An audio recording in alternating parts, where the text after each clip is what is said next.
सोचिए, आप अपने खेत में काम कर रहे हैं। कई रातों से एक सफेद परछाई आपको बार बार एक ही जगह ले जा रही है। पहले आप उसे वहम समझते हैं, फिर आपके घोड़े उस कुएं का पानी पीने से इनकार कर देते हैं, और जब आखिरकार आप उस पुराने कुएं की खुदाई करवाते हैं तो नीचे से निकलती हैं इंसानी हड्डियां। ये कोई फिल्म की कहानी नहीं है, ये 1922 के ओहायो की एक ऐसी घटना है जिसने लोगों को यकीन दिला दिया कि कभी कभी मरे हुए लोग भी अपने साथ हुए जुल्म को चुपचाप दफन नहीं होने देते।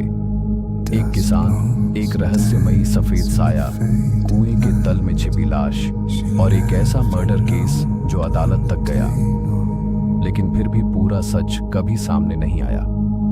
आज हम उतरेंगे अमेरिका की सबसे विचित्र गोस्ट स्टोरीज में से एक, पेन्स हॉलो गोस्ट की कहानी में। आखिर वह सफेद साया क्या था?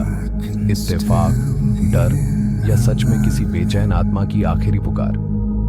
नमस्कार दोस्तों, आज की कहानी हमें लेकर चलती है ओहायो के एक शांत, सुनसान ग्रामीण इलाके में, जहां खेत थे, पुराने घर थे, और एक ऐसा कुआं था जिसने अपने भीतर सालों तक एक भयानक राज छिपा कर रखा।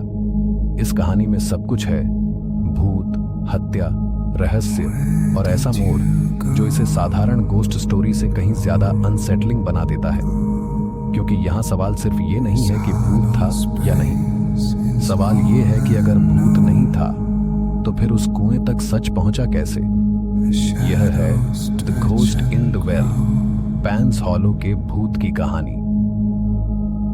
चैप्टर 1, शापित जमीन या बदनाम इत्तेफाक। 1921 में एक आदमी जिसका नाम था कार्ल लोगीज ने ओहायो के पेन्स हॉलो नाम के इलाके में एक छोटा सा फार्म खरीदा। यह जगह पेन्सविले से लगभग 6 मील दूर थी। देखने में यह वही आम अमेरिकी देहात था, खामोश, खुला और मेहनतकश लोगों की जिंदगी से भरा हुआ। लेकिन इस जमीन के साथ एक रेपुटेशन जुड़ी हुई थी।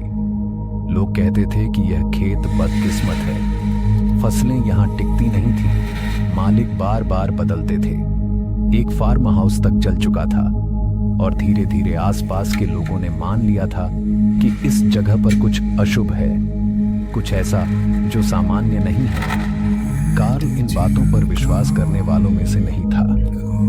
वह पोलैंड से आया एक मेहनती इमिग्रेंट था जिसने कम उम्र में अकेले अमेरिका का सफर किया था। उसने क्लीवलैंड में मशीन ऑपरेटर की नौकरी की, परिवार बसाया, मुश्किलें झेली, पत्नी को फ्लू में खोया, फिर दोबारा शादी करके जिंदगी को संभाला। उसके लिए जमीन कोई हॉन्टेड लेगेसी नहीं थी, वह एक मौका थी, स्थिरता का मौका, अपने परिवार के लिए भविष्य बनाने का मौका। लेकिन शायद उसे नहीं पता था कि वह सिर्फ जमीन नहीं खरीद रहा, वह एक अधूरी कहानी खरीद रहा था। चैप्टर 2, सफेद परछाई। फार्म खरीदने के कुछ समय बाद कार्ल ने एक अजीब चीज नोटिस करनी शुरू की। हर कुछ रातों में उसके बाण के पास एक सफेद साया दिखाई देता। कोई ठोस आकृति नहीं, बस एक हल्की फिसलती हुई, फ्लटर करती सफेद मौजूदगी। कभी वह उसके चेहरे के सामने सी आती, कभी दूर खड़ी किसी आदमी की धुंधली आउटलाइन जैसी लगती, और फिर अचानक गायब हो जाती। पहले कार्ल ने खुद को समझाया, शायद कोई पक्षी होगा, शायद रोशनी का खेल, शायद थकान। लेकिन जब एक ही चीज बार बार दिखने लगे तो इंसान अपने तर्कों पर खुद शक करने लगता है। कार्ल ने कई बार बंदूक लेकर इंतजार किया, सोचा कि अगर कोई जानवर है या कोई आदमी है तो पकड़ में आ जाएगा। लेकिन हर बार वही हुआ, साया दिखा और फिर जैसे हवा में घुल गया। और फिर कुछ और अजीब होने लगा। उसके घोड़े कुएं का पानी पीने से मना करने लगे। जानवर अक्सर उन चीजों पर प्रतिक्रिया दे देते हैं जिन्हें इंसान नजरअंदाज कर देता है। चाहे वे कितने भी प्यासे हों, वे उस पानी के पास जाते, रुकते और पीछे हट जाते। कार्ल को अब लगने लगा कि यह सब जुड़ा हुआ है, सफेद साया, कुआं और एक बेचैनी जो हर रात बढ़ती जा रही थी। चैप्टर 3, कुएं की खुदाई। कार्ल ने गौर किया कि वह रहस्यमयी सफेद आकृति हर बार लगभग उसी जगह के पास गायब होती थी, बाण से करीब 35 फीट दूर, जहां एक पुराना स्टोन लाइंड वेल था। ये कुआं सालों पहले पत्थरों से भरकर बंद कर दिया गया था। अब तक कार्ल का डर जिज्ञासा में बदल चुका था। उसने सोचना शुरू किया, क्या कोई चीज इस कुएं में छिपी है? क्या यह जगह यूं ही बदनाम नहीं हुई? क्या जो भी यह सफेद साया है वह मुझे यहां कुछ दिखाना चाहता है? आखिरकार 1922 की गर्मियों के अंत तक कार्ल और उसके 3 हायर्ड मैन उस पुराने कुएं को साफ करने लगे। पत्थर हटते गए, मिट्टी और मलबा बाहर आता गया और फिर लगभग 25 फीट नीचे फावड़ी किसी ऐसी चीज से टकराई जिसकी उम्मीद किसी ने नहीं की थी। एक जोड़ी जूते, पुराने लेकिन अब भी पहचान में आने लायक, और उनके नीचे हड्डियां। यहीं से यह कहानी गोस्ट स्टोरी से सीधा मर्डर मिस्ट्री बन जाती है। चैप्टर 4, कुएं के तल का खौफनाक सच। जब अधिकारियों को बुलाया गया तो शेरिफ ओरा स्पिंक और उसके डेप्यूटीज लैंटर्न लेकर मौके पर पहुंचे। कुएं से जो निकला उसने सबको हिला दिया। वहां एक आदमी के अवशेष थे, सिर के बल नीचे फंसे हुए। उसके हाथ पैर भारी चमड़े की पट्टियों से बंधे थे। शरीर पर बड़े बड़े पत्थर डाले गए थे, मानो किसी ने पूरी कोशिश की हो कि यह सच कभी ऊपर ना आ सके। साथ में कुछ और चीजें भी मिलीं, एक शवल, एक पेल और लेदर स्ट्रैप का हिस्सा।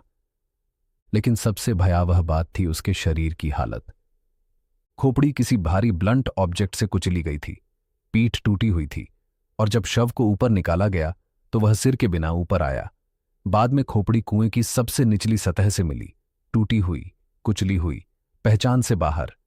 यह एक्सीडेंटल डेथ नहीं थी, यह मर्डर था, और ऐसा मर्डर जिसे इतनी बर्बरता से छिपाया गया था कि शायद किलर को पूरा भरोसा था यह राज कभी सामने नहीं आएगा। चैप्टर 5, मृत आदमी कौन था? शुरू में पुलिस को लगा कि ये अवशेष शायद किसी लापता लोकल फार्म हैंड के हो सकते हैं, रॉबर्ट मोजली नाम के आदमी के, जो कथित तौर पर मजदूरी को लेकर झगड़े के बाद गायब हो गया था। लेकिन जल्द ही कहानी ने नया मोड़ लिया। एक पड़ोसी ने उन जूतों को पहचान लिया, फिर दांतों में गोल्ड फिलिंग्स का पता चला, और एक पॉकेट वॉच भी मिली, एक जेरोम वॉच जो एक रूबी कलर्ड चार्म से जुड़ी थी जिस पर एक महिला का चेहरा उकेरा गया था। इन क्लूज के आधार पर डेड मैन की पहचान हुई। उसका नाम था हेनरी लिपेंस्टिक। हेनरी एक फार्म हैंड था जो अप्रैल 1915 में गायब हो गया था। मतलब जब उसका शरीर मिला तब उसे गायब हुए पूरे 7 साल बीत चुके थे। और यह बात जितनी शॉकिंग थी उतनी ही प्रॉब्लमैटिक भी, क्योंकि कुछ एक्सपर्ट्स का कहना था कि सल्फरस वाटर में कोई बॉडी 5 साल से ज्यादा उस हालत में सरवाइव नहीं कर सकती। यानी बॉडी कंडीशन और मिसिंग टाइमलाइन में मिसमैच था। यही मिसमैच बाद में केस को कमजोर करने वाला था। लेकिन इस पॉइंट तक एक बात साफ हो चुकी थी, कुएं के नीचे पड़ा आदमी हेनरी लिपस्टिक था, और किसी ने उसे बांधकर मारकर पत्थरों के नीचे दबा दिया था। चैप्टर 6, भूत ने कातिल तक पहुंचाया। जैसे ही पहचान तय हुई, सस्पिशन गया उस आदमी पर जो कभी इस फार्म का मालिक था, फ्रैंक लर्मन। हेनरी कभी उसके यहां काम करता था, दोनों का कनेक्शन था। और जब लॉ एनफोर्समेंट उसके पास पहुंची तो उसने ये मानने से इनकार नहीं किया कि वह फार्म का फॉर्मर ओनर था और हेनरी उसका एम्प्लॉई रह चुका था। लेकिन उसने एक बात पर जोर दिया, उसने हेनरी को आखिरी बार उस रात देखा था जब हेनरी सस्पेशियली न्यूयॉर्क जाने वाला था, उसके बाद नहीं। यहीं से मीडिया ने कहानी को और सेंसेशनल बना दिया। अखबारों ने इसे नाम दिया द घोस्ट्स रिवेंज। उन्होंने लिखा कि एक आत्मा ने किसान को कुएं तक पहुंचाया, कि मरा हुआ आदमी खुद इंसाफ मांगने लौटा, कि 7 साल बाद भी वह शांत नहीं हुआ जब तक उसकी लाश को बाहर न निकाल लिया गया। अब सोचिए, अगर आप उस समय के रीडर होते तो आपके लिए यह सिर्फ क्राइम स्टोरी नहीं रहती, यह सुपरनैचुरल जस्टिस की कहानी बन जाती। और शायद यही वजह थी कि यह केस लोगों के दिमाग में इतनी गहराई से बैठ गया। चैप्टर 7, अदालत में क्यों टूटा मामला। फ्रैंक लर्मन पर मर्डर चार्ज लगा। पहले फर्स्ट डिग्री मर्डर की बात हुई, फिर ग्रैंड जूरी ने सेकंड डिग्री मर्डर के लिए इंडिक्टमेंट दी। कुछ समय के लिए लगा कि जस्टिस मिलेगा, लेकिन फिर रियलिटी सामने आई और वह न्यूज़पेपर्स की गोस्ट हेडलाइंस जितनी ड्रामेटिक नहीं थी। एविडेंस बहुत पुराना था, बॉडी सालों तक पानी में रही थी, फिजिकल प्रूफ खराब हो चुका था, विटनेसेस की यादें साफ नहीं थीं, स्टेटमेंट्स मजबूत नहीं थीं, और प्रोसिक्यूशन के पास वह कॉन्क्रीट चेन नहीं थी जो अदालत में कन्विक्शन दिला सके। आखिरकार 18 अप्रैल 1923 को चार्जेस डिसमिस कर दिए गए। प्रोसिक्यूटर के रिक्वेस्ट पर केस गिर गया, बॉन्ड रिलीज हुई, फ्रैंक लर्मन आजाद हो गया। कानून की नज़र में गिल्ट साबित नहीं हुई, लेकिन लोक कथा की नज़र में वहां फैसला पहले ही हो चुका था। चैप्टर 8, फिर भूत क्यों गायब हो गया? इस कहानी का सबसे ईरी हिस्सा शायद यही है। स्थानीय लोगों का कहना था कि जैसे ही हेनरी लिपस्टिक के रिमेन्स बाहर निकले और बाद में दफन किए गए, वह सफेद साया फिर कभी दिखाई नहीं दिया। न बार्न के पास, न कुएं के आसपास, न खेतों में। कुछ लोगों के लिए यह प्रूफ था कि बेचैन आत्मा को आखिरकार शांति मिल गई। दूसरों के लिए यह सिर्फ साइकोलॉजिकल क्लोजर था। जब रहस्य खुल गया तो लोगों को घोस्ट दिखाई देना भी बंद हो गया। लेकिन जो भी एक्सप्लेनेशन हो, फोल्कलोर ने इस स्टोरी को एक पावरफुल एंडिंग दे दी कि dead man wanted to be found, और जब वह मिल गया तो हॉन्टिंग खत्म हो गई। कंक्लूजन। पेन्स हॉलो की यह कहानी हमें एक अजीब सीमा रेखा पर खड़ा करती है, जहां ट्रू क्राइम और गोस्ट लोर एक दूसरे में घुल जाते हैं। एक तरफ फैक्चुअल रिकॉर्ड है, एक मिसिंग मैन, एक सील्ड वेल, एक हिडन बॉडी, एक सस्पेक्ट और एक फेल्ड प्रोसिक्यूशन। दूसरी तरफ लेजेंड है, एक सफेद शैडो, जानवरों का अजीब व्यवहार, एक फार्मर को बार बार उसी जगह खींचती मौजूदगी, और सच सामने आने के बाद हॉन्टिंग का अचानक खत्म हो जाना। या गिल्ट, रूमर, ग्रीफ और कोइंसिडेंस ने मिलकर एक ऐसी कहानी बना दी जो अदालत से बड़ी साबित हुई। शायद हम कभी नहीं जान पाएंगे, लेकिन इतना तय है, कुछ कहानियां इसलिए नहीं टिकती कि वे पूरी तरह सच हैं, बल्कि इसलिए टिकती हैं क्योंकि उनमें सच और डर दोनों बराबर मात्रा में मौजूद होते हैं। और पेन्स हॉलो की कहानी उन्हीं में से एक है।